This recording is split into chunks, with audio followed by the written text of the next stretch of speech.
La semaine dernière, Volodymyr Zelensky et Donald Trump se sont rencontrés dans le but de signer un accord sur les minerais ukrainiens. Ça aurait été un signe d'apaisement entre les deux dirigeants, mais leurs échanges a pris une tournure particulière et a rapidement bouleversé les discussions autour de la guerre en Ukraine. Vicky Varroquier. Vous jouez avec la vie de millions de personnes, vous jouez avec la Troisième Guerre mondiale et ce que vous faites est très respectueux pour le pays. Ce pays, a déclaré Donald Trump, soutenu par son vice-président J.D. Vance. La visite de Volodymyr Zelensky à la Maison-Blanche avait pourtant bien commencé. Cependant, la discussion avec Donald Trump dans le bureau ovale a rapidement dégénéré.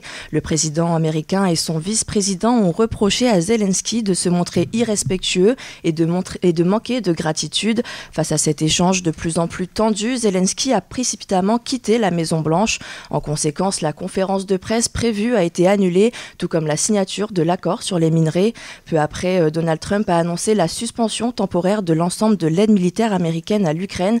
Selon un haut responsable de la Maison-Blanche, cette aide ne reprendra que si Zelensky prouve que l'Ukraine s'engage véritablement dans les négociations de paix avec la Russie. Quelques heures après l'annonce du gel de l'aide militaire américaine à Kiev, la Commission européenne a présenté son plan de défense baptisé Réarmer l'Europe. Ce projet vise à mobiliser près de 800 milliards d'euros pour renforcer les capacités de défense du continent et ainsi fournir une aide immédiate à l'Ukraine. Ce plan sera au cœur des discussions lors du sommet des dirigeants européens prévu aujourd'hui à Bruxelles.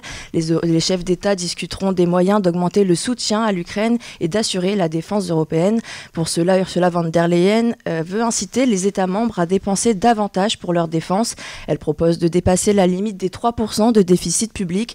Concrètement, si cette restriction est levée, les États auront la possibilité de consacrer jusqu'à 650 milliards d'euros supplémentaires dans le secteur de la défense, en plus d'un fonds de 150 milliards d'euros sous forme de prêt. Et parallèlement à tout ça, le président ukrainien Volodymyr Zelensky continue de plaider pour une paix durable. Il affirme que celle-ci est tout à fait réalisable à condition que les alliés de l'Ukraine fassent preuve d'efforts coordonnés et avec le leadership des États-Unis. Sur les réseaux sociaux, Zelensky réaffirme sa volonté de mettre fin à la guerre une bonne fois pour toutes. Il est revenu sur leur échange, exprimant ses regrets à ce sujet, tout en affirmant que l'Ukraine était toujours prête à signer l'accord sur les minerais.